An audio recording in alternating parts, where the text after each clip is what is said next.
చెప్తా ఉన్నారు. నేను ఇవాళ ఒకటే చెప్తా ఉన్నా, ప్రతి పోలీసు వ్యక్తికి కూడా చెప్తా ఉన్నా, మీ టోపీ మీద ఉన్న 3 సింహాలకు కనిపించే ఆ సింహాలకు సెల్యూట్ కొట్టడం మొదలుపెట్టండి.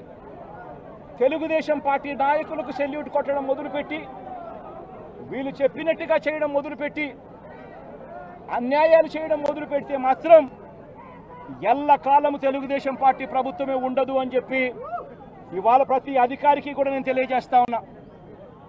రేపొద్దున మళ్ళీ మా అధికారం వస్తుంది.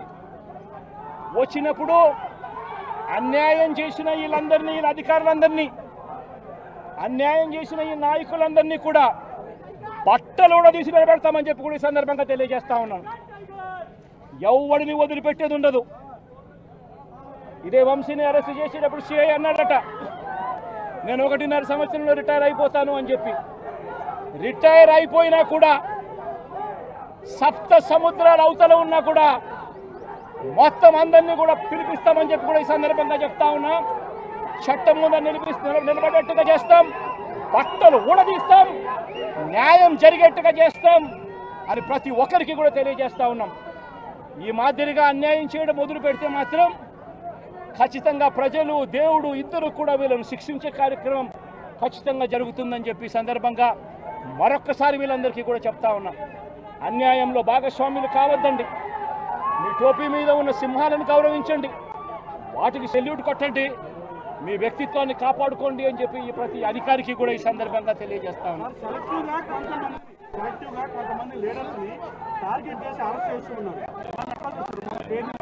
ఇవాళ వంశీ, ఇటీవల కొంతమంది అరెస్ట్, నందిగం సురేష్, ఇట్లా దాన్ని ఎలా చూడాలి?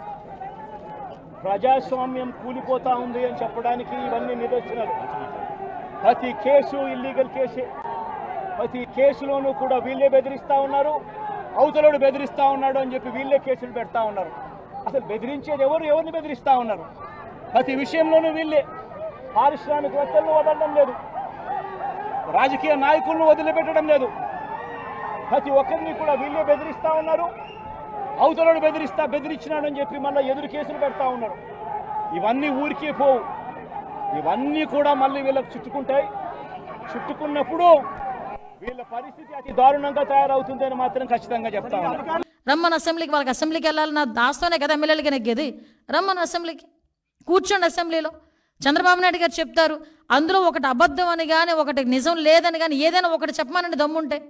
నేను ఛాలెంజ్ చేస్తున్నా, రా అసెంబ్లీకి రా నీకు దమ్ముంటే.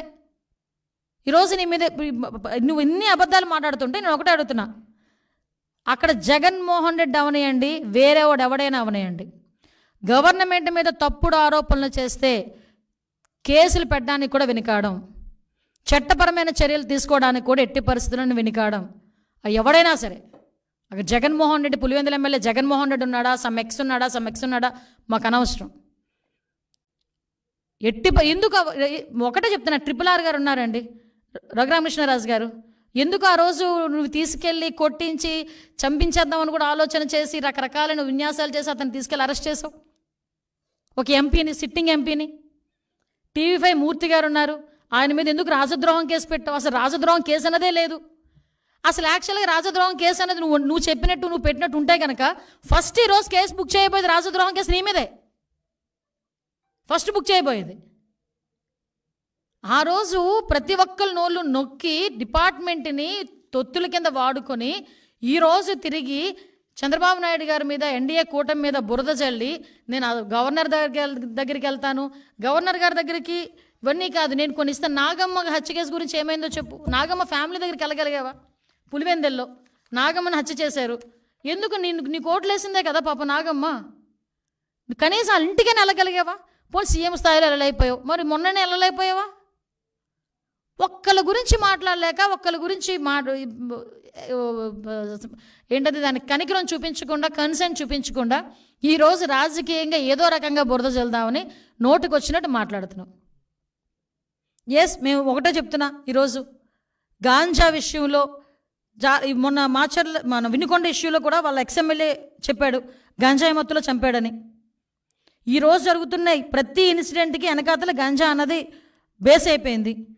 ఆ 5 సంవత్సరాల కాలంలో గంజాయిని అనకూడదు కానీ ఒక రాష్ట్ర పండుగ పండించారు వీళ్ళు. విపరీతంగా విచ్చలవిడితనం పెరిగిపోయింది.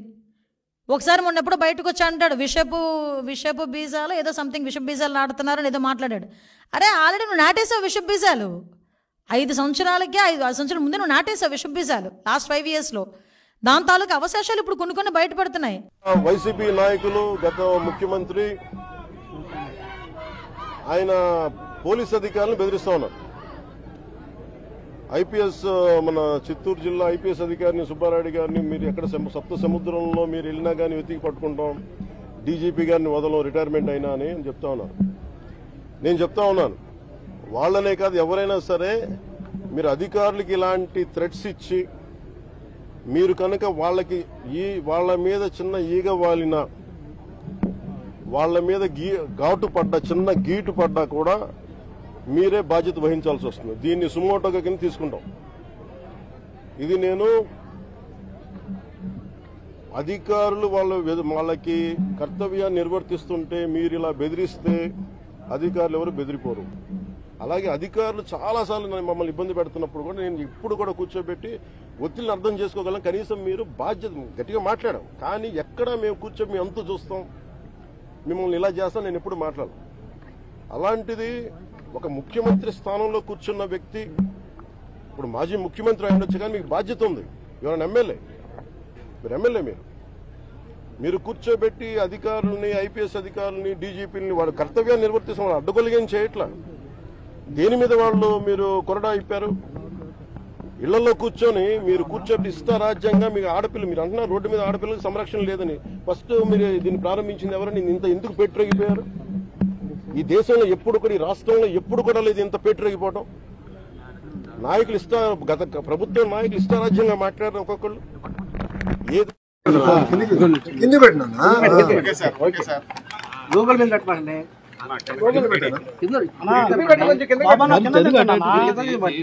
అందరికి నమస్కారం. 2019 నుంచి 24 వరకు ఆంధ్ర రాష్ట్రంలో ఎలా పరిపాలన జరిగిందో ప్రజలందరూ తెలిసిన విషయమే.